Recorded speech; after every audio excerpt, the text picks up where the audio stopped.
Jeremy Corbyn's unexpected and surprising victory as Labour Party leader has had a huge consequence for British politics and for the left, including the SWP, which I would sum up as saying this, in that really for the last generation, when it was Tony Blair and the New Labour project, the Labour Party wasn't really a focus for socialists.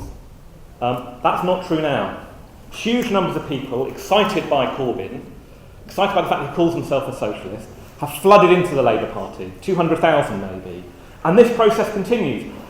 People may have seen the news that Mark Sawatka, who's the leader of the Civil Service Union, and Matt Rack, who's the leader of the Firefighters Union, both of whom were associated in the last decade or so with the idea that you had to create an alternative to Labour, have now joined the Labour Party. And probably all of us know people like that. I was at a very good social event for the Ritzy cinema campaign, where there was a strike a couple of years ago, and they launched a campaign for a living wage. There was a key activist there who was talking to me about the first national meeting of Momentum, the Corbyn supporters in Labour, and he's on the national executive or whatever. He's someone that calls himself a revolutionary socialist, and he said to me, if you told me 10 months ago that I'd been in the Labour Party, I would have laughed my head off. We all know people like that. So what we think about Labour, how we approach Labour, how we understand Labour, has become a huge focus for us. And it means that old questions are re-emerging in a new context, of course. And the biggest of those questions is what the title really touches on. Can the Labour Party, under a left leadership led by socialists, advance the struggle for socialism? And if not delivering socialism, at least able to offer real gains for working class people today? Can it deliver on that? That's the big question that I want to try and address. That takes us on immediately to another question, which is, what is the Labour Party? How do we understand it? What's the Marxist approach to the Labour Party? If you look at the Labour Party today, it's incredibly contradictory. By contradictory, I mean contains opposites at the same time. You have Jeremy Corbyn, anti-Trident, a socialist, against austerity, wants the rich to pay more tax, against war and so on. You have people like Blair, who, he may be gone, good riddance, but his political children, less support in the party, but ensconced in the parliamentary Labour Party, deep into the shadow cabinet, putting pressure on Corbyn. These people stand for Trident, for war, for austerity, for wealth. Exact opposite. They're both in the same party, fighting it out, actually. It's an incredible contradiction. The point is that isn't just an aberration. If you look historically, we are confronted by these contradictions again and again in Labour's, 110-year history now. So, you can have a Labour government, like 1945, if people have seen Ken Loach's film, The Spirit of 45, captures the hope that brought. It built the NHS, the welfare state, the most successful Labour government, the one that's always referenced. That's not the only Labour government. You also have Labour governments like what happened in 1931, when a Labour government in the face of the Great Depression let the bankers off the hook, but cut the miserable dole that people survived on, and collapsed, with the Labour Prime Minister, Ramsay MacDonald, entering a coalition with the Tories. You have 1945, you have 1931. You have both these sides of the picture. You also have other contradictions. Labour governments elected on the most fantastically left-wing programmes. As left as anything that Corbyn is saying. In 1974, the Labour Party was elected on a manifesto that said it would deliver an irreversible shift in wealth and power towards working class people. They would squeeze the rich. 2 years later, faced with an economic crisis, they squeezed the working class. The first time that wages in this country went down for working class people since the Second World War was 1976, under a Labour government. People talk about Thatcherism, hard free market, radical free market policies. The problem is, people don't want to face up to this. When did Thatcherism start? It did not start in 1979 when Margaret Thatcher got elected. It started in 1976 under a Labour government, paving the way for Thatcherism. So these are the contradictions that we constantly face. And what I want to say is it's not a case of saying one or the other is the real authentic tradition. Both sides are true, because Labour is this incredibly contradictory party. Why? Well, the nature of the Labour Party is what the Russian revolutionary Lenin very perceptively called a capitalist workers' party. It's not simply a workers' party, and it's not simply a capitalist party. It's both at the same time. Now, he said that in 1920, and of course there are all sorts of changes that we have to take account of. But I would argue that fundamentally, in essence, that's still the nature of the Labour Party. Still the nature of the Labour Party. What do I mean by this? Fundamentally, the Labour Party, and it's open enough about this, isn't it? It's not a revolutionary organisation. It seeks to work within the framework of the existing capitalist society, and it seeks change through the existing institutions. Above all, for the Labour Party, parliamentary change. That's what it's committed to. You know, how's Labour going to get change? You vote for it, it has a set of policies, it gets elected, it will deliver the goods. That's its basic argument. That's its basic argument. It will deliver change that benefits ordinary people through the existing society, through reforms rather than revolutionary overthrow. Now, that doesn't just spring from nowhere. To a considerable extent, that reflects how the majority of working class people in Britain today, and it's been true largely, not almost, but largely over the last century and so on, think about society. Even the most enthusiastic member of the SWP probably recognise that the majority of the working class in Britain today is not revolutionary. It's certainly true that there is a minority of the working class that it has all sorts of reactionary ideas, you know, believes everything that's read in the Sun, sexist, homophobic, and so on. Historically, and I'm talking a generation or two ago, not the 19th century, up to a third of the working class voted Tory. It's not true that all workers voted Labour. But the majority of the working class is much more of a mixture. They hate the boss, but surely he has to make a profit. They hate the bankers, but maybe there are too many immigrants. It's a mixture of these ideas, of progressive ideas and more reactionary. And it's not fixed, it can shift. We can pull people towards the left, the Sun can pull people towards the right, and so on. It's a mixture of ideas that you accept the system. I mean, you grew up under the system. Overthrowing capitalism, nice idea, but doesn't that seem, quite a tall order? But Christ, there's more inequality, there's more exploitation, my boss is a bastard. People want some change. It's true now. That is that kind of social democratic view of the world that says we want change within the system. That's probably where many workers are, and to some extent, that's what the Labour Party reflects. The problem is that Labour's acceptance of the system and working within it constantly, even for the most dedicated socialists at the top of the Labour Party, find that it sets limits on what they can deliver. And sometimes those limits are incredibly sharp in terms of what the Labour Party can deliver. And at points, those limits and acceptance of the logic of capitalism means that Labour governments turn round and attack their own supporters, undermining their own social base. To understand that, we have to start thinking about the whole relationship between capitalism, reforms, and crisis. The Labour Party, ultimately, tries to reconcile what is irreconcilable. It tries to reconcile the interests of workers and bosses under capitalism. The problem is that the class antagonism at the heart of our society, rooted in exploitation, means that those interests can never be ultimately reconciled. So, what you constantly hear from the Labour Party is an idea that what's good for business is also good for workers. What's good for workers can be good for business. If business spent more on wages, workers would buy more of the products of capitalism. It's attempts to reconcile those interests. And sometimes this is, sometimes bosses will accept rising wages. Sometimes bosses will accept more spending on healthcare. After all, you want fit workers you can exploit. A well-fed cow produces a lot. They can think it's worth investing. So there are points when it seems that those interests can overlap. But when the system goes into crisis, the true relationship is revealed. It was interesting. Even Jeremy Corbyn can sometimes. He's much, much clearer about the nature of capitalist society than almost any other Labour leader you can think of in living memory.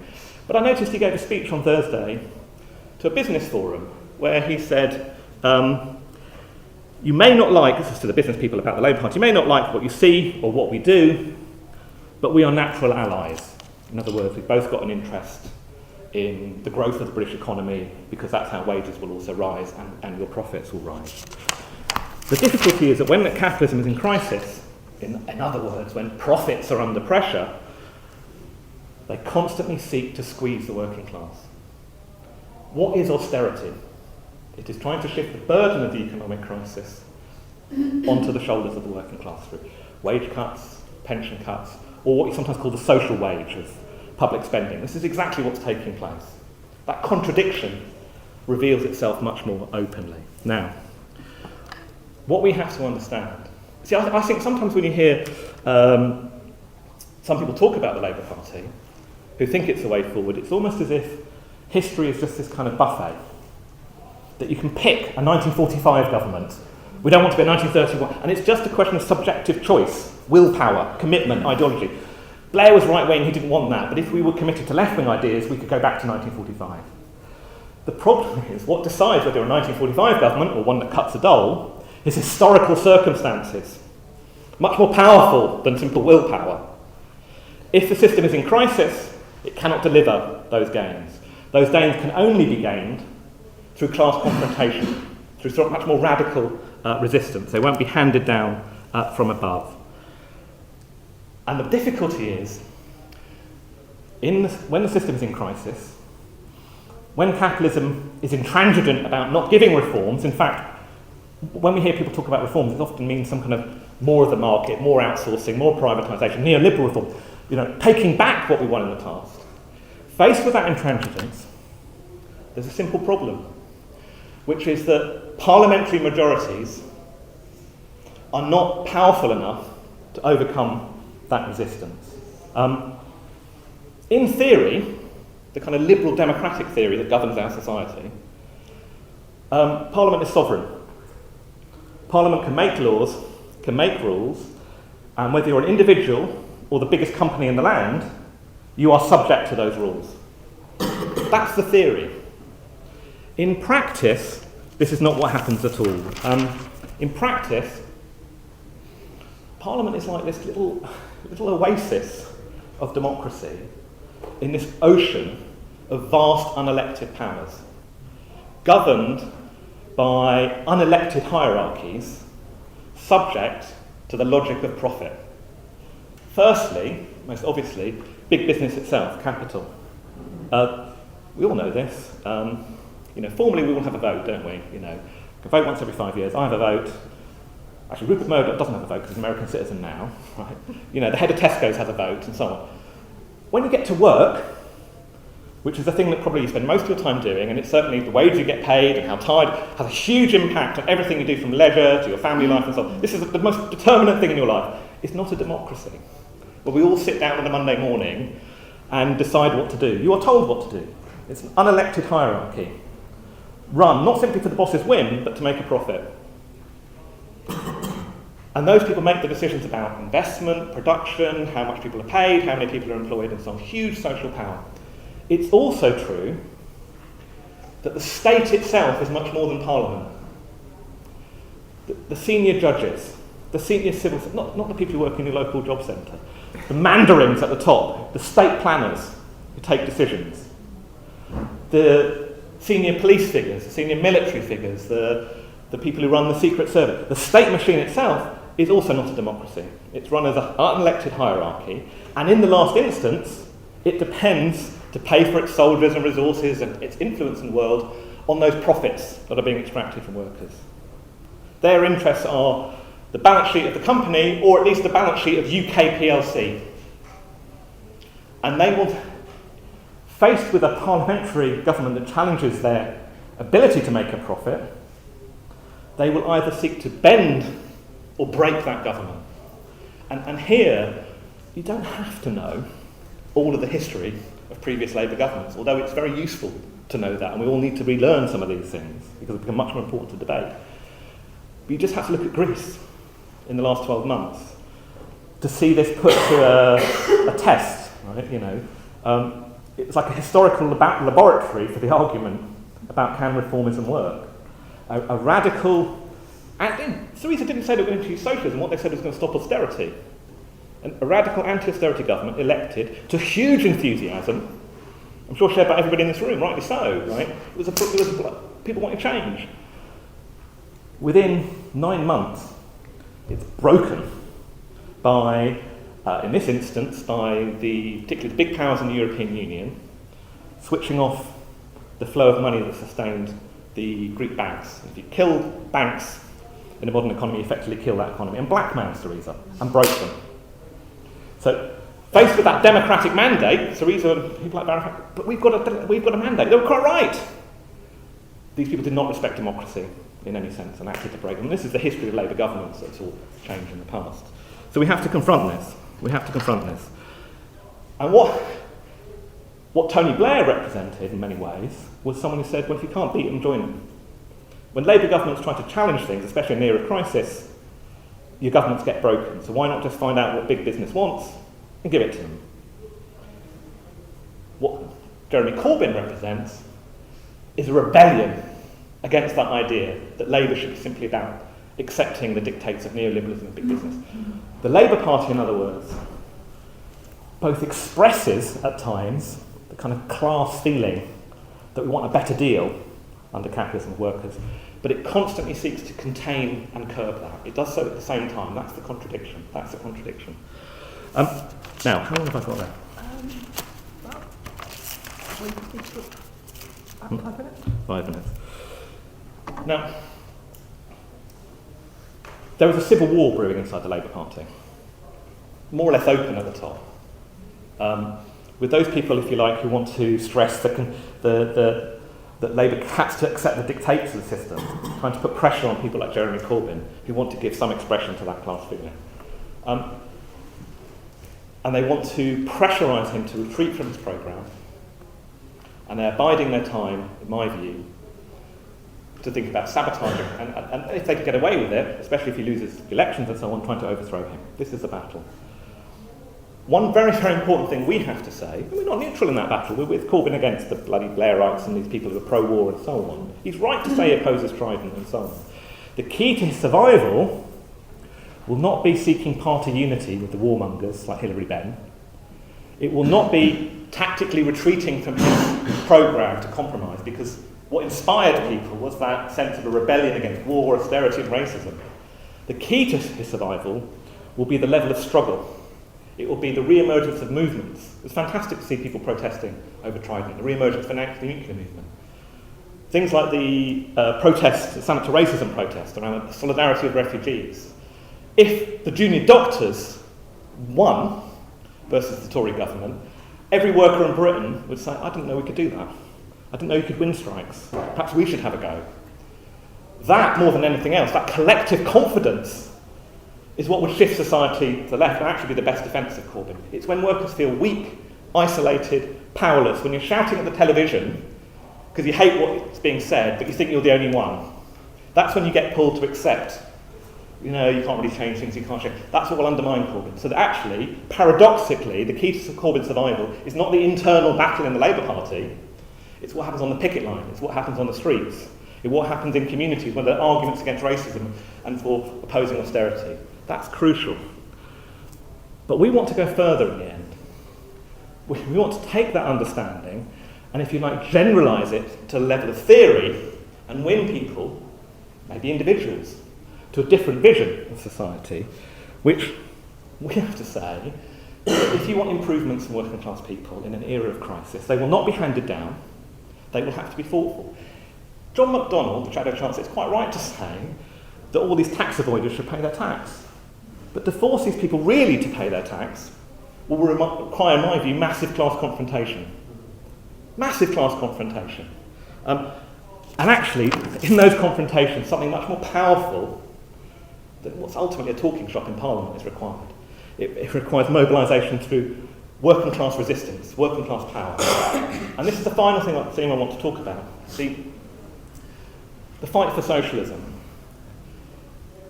Really, since the mid-19th century, when ideas about socialism really began to emerge in England, there's always been two traditions. One of those traditions I would describe as socialism from above. The idea that electing red MPs or red ministers, or in other versions in other countries, handfuls of heroic guerrilla fighters, or in a different generation, Stalin's tanks marching east into the sea, is socialism. The hallmark of this is that a minority will act on behalf of the masses, with the masses, if you like, at best a supporting role, the chorus, rather than the central act. The problem with this approach has always been that that never offers sufficient power to really break the system's hold. Therefore, there's always been another tradition, which is the tradition we stand in. It's actually a tradition of Karl Marx and Rosa Luxemburg and Lenin and so on, which is socialism from below. That the only way that you can really decisively challenge and defeat capitalism is through mobilising the collective power of the working class. There's no other road. Jeremy Corbyn is someone who has a very impressive record of anti-imperialism, anti-war activism. I mean, for God's sake, would go to every picket line in Islington when he was the MP. It's quite unique in terms of Labour leaders in that sense. But he's never claimed to be a revolutionary. I mean, shortly after he was elected, he was interviewed on the Andrew Marr show one Sunday morning, and he said, "Look, I believe in change through persuasion, not force." The problem with it, I mean, look, anyone that's been in the SVP knows most of the time we're involved in persuasion, standing on a Saturday, handing out leaflets, getting people to sign a petition, of course. But there's a fundamental problem. No ruling class in history has ever voluntarily given up its wealth and power. The head of Tesco's, Rupert Murdoch and all these people will never say, "Well done, you lefties have won an election, I respect the laws, shall I get my chequebook out, or would you like News Corporation?" They're never going to accept. It's not, the class struggle is not a game of cricket. A bit aggressive at times, but there's an umpire that will sort out a thing who's the neutral state and so on. It's about class war. That in the end, they will have to be forced to give up their wealth and power. And in truth, the bigger the struggles and the more united the struggles of the working class, the less force will be involved, because we're the majority in society. If we're decisive, it will be a much quicker and decisive protest, but that has to happen. The final point is this: it's not just about the power of the working class. We don't just want socialism from below because we think, it's necessary for the power of the working class and so on. It is true, isn't it, that all sorts of working class people have all sorts of ideas in their head, like I said, homophobia, sexism, racism. We know this is true. It's not, we don't look to the working class because they're angels. It's because they have an interest in change. But how do people change? And the final reason, I joined the Labour Party when I was at university, and I left it in the late 1980s. And one of the most powerful arguments was, how will working class people change? And I don't know about you, when it comes to voting once every 5 years, I do it, of course, right? Takes a couple of minutes. I'm exactly the same person 2 minutes later than I was at the beginning. It's fine. When workers go through huge struggles, and you can get a glimpse of this actually with the junior doctors, people who may have seen themselves as professionals, in some cases maybe come from relatively conservative backgrounds in some cases, have now been on strike twice, have been on demonstrations, have been attacked by Tory ministers, have had lies told about them in the press, have met other trade unionists on picket lines, especially in the big cities, have met socialist paper sellers on their demonstrations on the picket lines, and some of them are beginning to see themselves very differently. When Jeremy Hunt imposed the contract, there was an emergency demonstration in London at 5 hours' notice outside the Department of Health. Hundreds of junior doctors shaking their fists, essentially, metaphorically, at the Tory Health Secretary. Unimaginable a few years ago. Unimaginable. People change and struggle. So the final reason why we need a revolution, why we need socialism from below, and why ultimately it can't come through the Labour Party or Parliament, is that workers themselves can only change and get rid of what Marx called the muck of ages, all those reactionary ideas that capitalism likes to promote, through the kind of massive confrontations that I've talked about that open up revolutionary change. It's only through revolution that we, the working class, will fundamentally change.